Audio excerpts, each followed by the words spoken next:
It's no surprise that the Lumix S5ii is an absolute monster when it comes to being a hybrid photo and video shooter. I've personally been using the S5 Mark II for the past few months as a photo shooter, a video shooter here on YouTube, as well as for some of our corporate and commercial work with my video production company.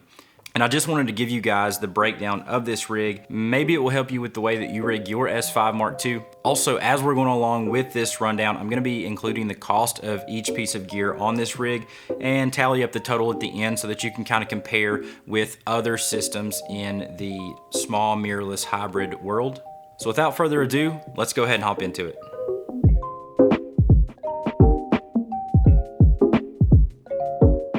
As mentioned in the intro, the thought process behind this rig, first and foremost, was efficiency. Because I'm using the S5 Mark II as a photo video hybrid truly, I needed to be able to switch from both very quickly. That was really the thought process behind this rig. It's maximum efficiency as a photo video hybrid. Really, it all starts obviously with the S5 Mark II. I have this in a small rig cage. Now, this is not the Black Mamba cage. This is just the standard small rig cage for the S5 II. The thing that I really like about this cage and where small rig has improved versus back in the day whenever we were shooting with the S5 Mark I and even the S1 that I'm recording on right now, the cage only had one point of contact, and that was at the bottom quarter 20 thread of the camera. For this cage, Small Rig did a really good job at actually making a locking system that screws into the strap links on the side of the camera. So this cage is solid. It is not going anywhere. It's very confidence instilling whenever you're slinging a camera around, especially a camera this small, to know that your cage is going to stay sturdy. It's not going to wiggle itself loose. Moving on, the key to the efficiency of this rig on the physical side is the base plate. This is a nicey rig base plate that I found, I believe, on Amazon or B&H. Again, I'll put the link down below. But this base plate is really what sparked my brain to say I can actually make a very quick photo video hybrid rig. And the reason for that is this plate specifically is built on a sled system. So what that means is if I'm shooting video and I want to quickly switch to where I only have my camera body and want to go fire off photos, all I have to do is loosen the thumb wheel down here on the right side of the plate, slide it out, hit my lock button, and all of a sudden, within 5 to 10 seconds, I now have my camera body that I can go out and use as a photo driver. As an option, obviously, I could remove the monitor, Mattebox, etc., etc. But as far as the physical process of getting the camera off of the rails, it's all done with this nicey rig base plate. And again, phenomenal design nicey rig. It's very affordable base plate, comparatively speaking. And the other thing that makes it efficient is it only has 2 locking screws for the rails. This could also be seen as a disadvantage because with most rail base plates you have 4. However, it allows me to slide the camera forward and backwards very quickly whenever I'm shooting on the fly. So, nicey rig base plate is the key to efficiency with this photo video hybrid.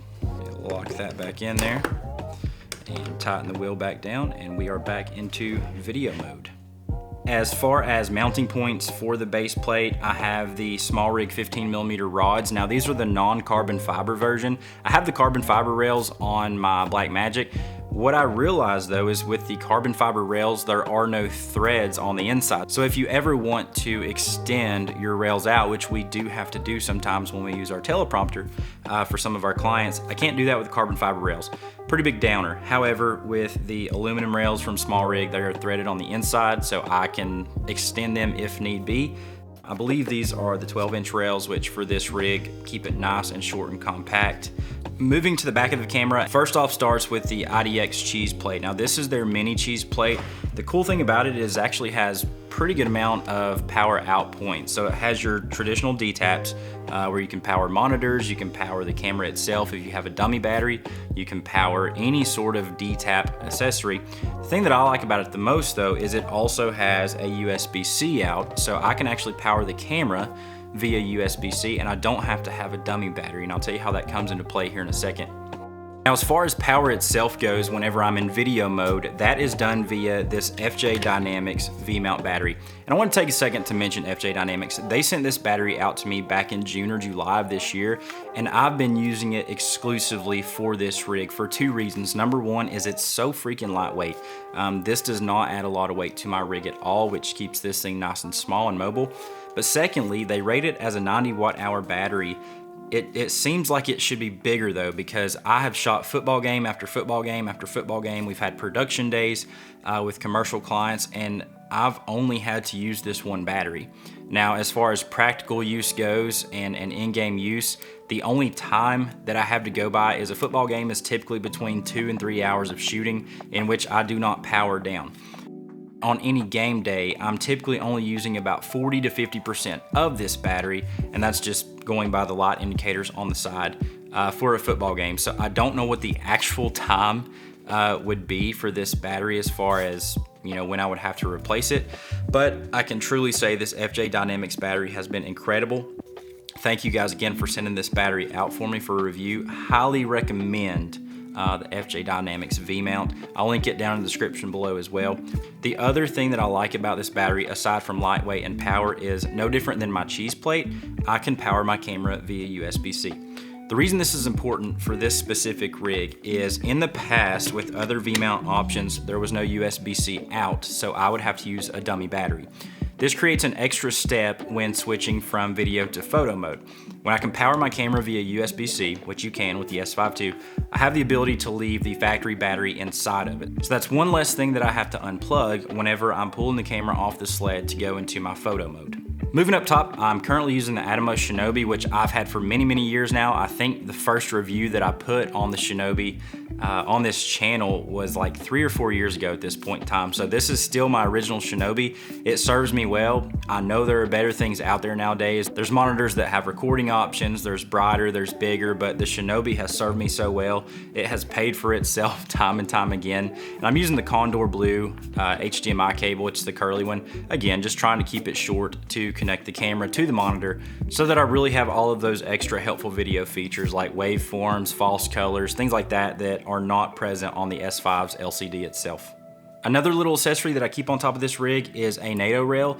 This is for my optional small rig top handle. Now, as you can see right now, the way I have this camera rigged, I don't have a top handle on it. And that's really because with this rig being so small, I kind of like holding it in my shoulder like a rifle, like a little rifle situation. So I can be pretty nimble, pretty mobile, and just keep it tucked right there in my armpit, in my shoulder.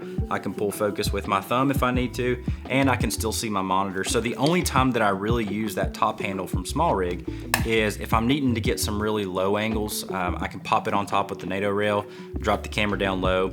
But for the most part, I actually don't run a top handle on this rig. And again, all in the name of small, lightweight, compact, and efficiency, it keeps the camera package nice and tight. It's not a very tall rig whenever I don't have the top handle on it.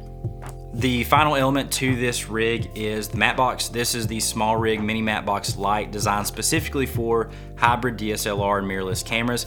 Now, I'll be the first to tell you, I've caught a lot of flack for this Mattebox because it only serves really 3 purposes for me. Number 1, it looks freaking cool. Number 2, it does protect from dust and scratches whenever I'm traveling with the camera. And thirdly, it cuts down on flares if we are in a very sunny environment or if we have a light source that is creating some flares in my lens. But mostly it looks pretty freaking cool. Yeah, it's mainly a dust protector, flare protector, and cool aesthetic haver. In closing, the point that I want to get across more than anything is this rig is built for maximum efficiency. And I feel like I've done that pretty well for my personal taste, my personal needs when switching from photo to video. Again, every piece of gear that is on this rig, I will link down in the description below. But I want to know your thoughts. How do you rig your S5 Mark II?